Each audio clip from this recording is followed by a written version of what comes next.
Fondacioni Shqiptar për të drejtat e personave me aftësi të kufizuar me mbështetjen e Agjencisë së Shteteve të Bashkuara për zhvillim ndërkombëtar ka inauguruar projektin rampë për personat punëkërkues me probleme në lëvizje. Në këtë mënyrë është lehtësuar komunikimi i drejt për drejt me specialistët e zyrës, punëdhënës të mundshëm si dhe klient të zyrës. Ky projekt është një mesazh i mirë për gjithë institucionet, për komunitetin e qytetit Shkodrës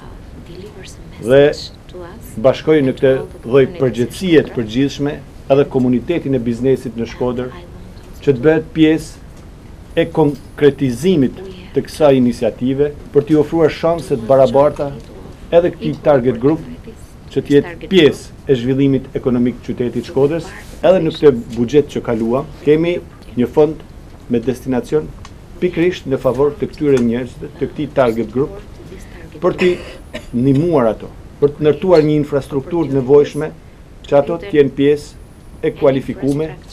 për t'u përgjigjur tregut. Ky projekt ka një ndikim të madh pasi në qytetin e Shkodrës bëhet e mundur kështu arritja e punësimit të personave me aftësi të kufizuar, si dhe rritja e rolit të ndërmjetësues mes zyrës së punësimit dhe punëkërkuesve me aftësi të kufizuar.